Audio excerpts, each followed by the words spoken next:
শুভ সকাল। চরমপত্র 25-এর আরেকটি পর্বে সবাইকে সংগ্রামী শুভেচ্ছা। 2024-এর সেই জুলাই আগস্টের তথাকথিত বিপ্লবের মাধ্যমে যেই অবৈধ অনির্বাচিত সরকার ক্ষমতায় এসেছে, তারা নাকি ভীষণ জনপ্রিয়। তারা নাকি জনপ্রিয়তার তুঙ্গে আছেন এবং তুঙ্গে ছিলেন, এবং একটি গণবিপ্লবের মাধ্যমে, গণ আন্দোলনের মাধ্যমে নাকি তারা ক্ষমতায় এসেছেন। কিন্তু আজ 1 বছরও হয়নি, কেন এখন তাদের সেই আর্মির প্রহরায় চলতে হচ্ছে? পুলিশও না, আর্মির ট্যাঙ্ক দিয়ে তাদেরকে, সাজোয়া গাড়ি নিয়ে তাদেরকে মিটিং করতে হচ্ছে, শোভাযাত্রা করতে হচ্ছে।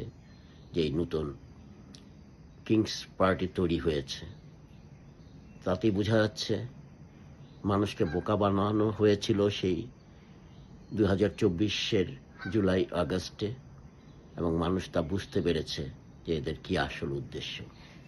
এদের উদ্দেশ্য দেশকে গণতান্ত্রিক পরিবেশে আনা না, এদের উদ্দেশ্য ছিল সেই বাংলাদেশকে আবার পাকিস্তান বানানো।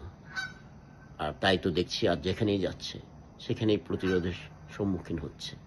এতেই বোঝা যাচ্ছে আসলে তারা এতদিন যা বলে এসেছে, জননেত্রী শেখ হাসিনা সরকার নাকি ছিল ফ্যাসিস্ট। আসলে এই গত 1 বছরে তারাই, এই অবৈধ সরকারই হলো ফ্যাসিস্ট। ফ্যাসিস্টের চিত্রই হলো এটি, যে তাদেরকে জনগণ অবরুদ্ধ করে রাখে 8 ঘন্টা তাদের উপদেষ্টাদের। আওয়ামী লীগ আমলে তো এই ধরনের ঘটনা ঘটেনি। আওয়ামী লীগ আমলে আমরা দেখিনি সচিবালয় ঘেরাও করতে। এই যে আজকে যে একটি মাইলস্টোন কলেজে ছাত্ররা যেই হত্যাকাণ্ড হলো, এটা কোনো নিছক দুর্ঘটনা নয়। দুর্ঘটনা হলে সরকার কেন সাংবাদিকদের সেখানে যেতে দিবেন না? কেন ছাত্রদের কারোর সাথে কথা বলতে দিবেন না? কেন সেখানে আর্মি অ্যাম্বুলেন্সের আগেই চলে গেল? এ থেকে বোঝা যাচ্ছে এটা দুর্ঘটনা নয়, এর পিছনে কিছু আছে। কেন এভাবে লাশ সংখ্যা কমিয়ে দেওয়া হচ্ছে? আসলে এই অবৈধ সরকার, বিশেষ করে সে 71-এর পরাজিত শক্তি, তারা সবসময় আসল সংখ্যাটা কমায়, নকলটা বাড়ায়। মানে বলছিলাম যে 30 লক্ষ নরনারী যে মৃত্যুবরণ বা শহীদ হয়েছিল আমাদের মহান মুক্তিযুদ্ধে, সেই সংখ্যাটাকে নিয়েও তারা কটাক্ষ করে। তারা বলতে চায় সেটা 3 লক্ষ। অথচ তারা সে শাপলা চত্বরে কোনো মানুষই মারা যায়নি, গ্রেনেডের আওয়াজে সবাই পালিয়ে গিয়েছিল, সেটাকে তারা বলছে গণহত্যা। হাজার হাজার লোক নাকি ওখানে মারা গেছে। তারা যদি মারাই যেত, তাহলে তো তাদের বাবা মারা সবাই রাস্তায় চলে আসতো সন্তানের খোঁজে। যেভাবে এখন আমরা দেখছি মাইলস্টোনের এই দুর্ঘটনা বা যেই প্লেন ক্র্যাশের পর সবাই ছুটে আসছে তাদের সন্তানদের খোঁজে।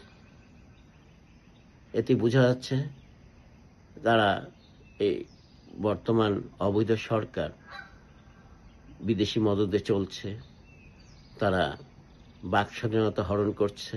বিশেষ করে এই অনির্বাচিত অবৈধ সরকারের প্রধান সাংবাদিকদের সামনাসামনি হন না, সংবাদপত্রে কণ্ঠ রোধ করে রাখছে। সাংবাদিকরা প্রশ্ন করলে, তাদের বিরুদ্ধে গেলে সেই সাংবাদিকের চাকরি যাচ্ছে। এই ধরনের ফ্যাসিস্ট সরকার পৃথিবীর ইতিহাসে খুবই কম দেখা গেছে। এ তো সেই নাজি বাহিনীকেও হার মানিয়ে দিয়েছে। আজ চারিদিকে মানুষ রাস্তায় বের হয়ে আসছে ধীরে ধীরে। তা বেশি দিন আর অপেক্ষা করতে হবে না। পৃথিবীর ইতিহাসে এটাই প্রথম যেখানে একটি নির্বাচিত সরকারকে ফ্যাসিস্ট বলে ক্ষমতা থেকে সরিয়ে দেওয়ার পর বা ক্ষমতা দখলের পর, যেটা তারা গণবিপ্লব বলেছিল, সেখানে সেই পতিত সরকার এত তাড়াতাড়ি ঘুরে দাঁড়ায়নি। সেই পতিত সরকারের প্রধানে যে তার সরকার, শেখ হাসিনার সরকার আবার দরকার, যেভাবে স্লোগান দিচ্ছে, এটা কোথাও ঘটেনি। আমরা এটা সেই ইরানের শাহের সময়ও দেখিনি, সেই ফিলিপাইনের মার্কোসের সময়ও দেখিনি, এমনকি সেই ইরাক, সিরিয়া, সেখানেও দেখা যায়নি। এই যে সিরিয়াতে যে বাসাদকে সরিয়ে দেওয়া হলো, কই তাকে তো ফিরিয়ে আনার জন্য ওখানে কোনো মিছিল হচ্ছে না, কিন্তু বাংলাদেশে তাই হচ্ছে। এ থেকে বোঝা যাচ্ছে 2024-এর জুলাই আগস্ট ছিল একটা পাতানো, মেটিকুলাসলি ডিজাইনড একটি ক্যাম্পেইনের অংশ। দেশি বিদেশি ষড়যন্ত্রের মাধ্যমে মানুষকে বিভ্রান্ত করে একটা ধোঁকাবাজির আন্দোলন করা হয়েছিল। এই ধোঁকাবাজির আন্দোলন বেশি থাকে না, তা এখন বোঝা যাচ্ছে।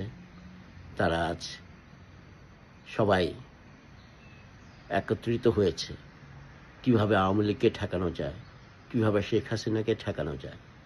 আওয়ামী লীগ এবং শেখ হাসিনা যদি এতই স্বৈরাচারী হতো, তাহলে তো ইলেকশন দিয়েই আওয়ামী লীগকে শোচনীয়ভাবে হারানো যেত, কিন্তু তারা তা দিবে না। জানে ইলেকশন দিলে আওয়ামী লীগ বিপুল ভোটে এবার জয়ী হবে। আওয়ামী লীগ মুসলিম লীগ না, আওয়ামী লীগ এই দেশের মানুষের দল। বাংলাদেশের জন্ম দিয়েছে আওয়ামী লীগ। যারা বলে এইটা বঙ্গবন্ধুর বাংলাদেশ না, সবার বাংলাদেশ, আর এই বঙ্গবন্ধুই ছিল বাংলাদেশ। 70-এর নির্বাচনে আর কোনো দল এসেছিল বাংলাদেশে? বঙ্গবন্ধুর আওয়ামী লীগ যদি সেই 2টি আসন ছাড়া সব আসনগুলো না জিতত, তাহলে কি আর এই স্বাধীনতার ভিত্তিপ্রস্তর তৈরি হতো? কোথায় সেই অন্যান্য দলগুলো? তাদেরকে আমরা দেখিনি। ইতিহাস ঘাটলে দেখা যায়, লাহোরে সেই 66 সালে খোদ পাকিস্তানে বসে বঙ্গবন্ধু 6 দফা ঘোষণা দিয়েছিলেন, কিন্তু তখন কোনো বাঙালি নেতা তাকে সমর্থন দেননি। সবাই ভয় পেয়েছিল যে তাদেরকে বিচ্ছিন্নতাবাদী বলা হবে, কিন্তু বঙ্গবন্ধু কোনো তোয়াক্কা করেননি। একাই লড়াই করেছেন এবং বাংলাদেশের মানুষের সেই মুক্তি সনদ 6 দফাকে ছড়িয়ে দিয়েছিলেন সর্ব জায়গায়, এবং তারই পরিপ্রেক্ষিতে 70-এর অবসরণীয় বিজয়। তাই 6 দফাই ছিল মূল ভিত্তি। 6 দফাটি বঙ্গবন্ধু এবং আওয়ামী লীগের একটি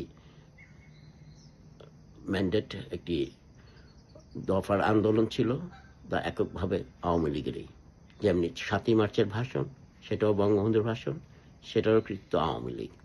এবং যখন মুক্তিযুদ্ধ শুরু হয়, ইয়াহিয়া খান শুধু একটি দলকেই নিষিদ্ধ করেছিলেন, সেটা ছিল আওয়ামী লীগ। তাই আওয়ামী লীগ মানেই বাংলাদেশ, বাংলাদেশ মানেই আওয়ামী লীগ।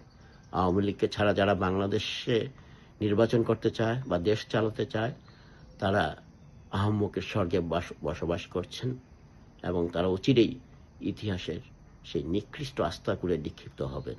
জয় বাংলা, জয় বঙ্গবন্ধু, বাংলাদেশ চিরজীবী হোক।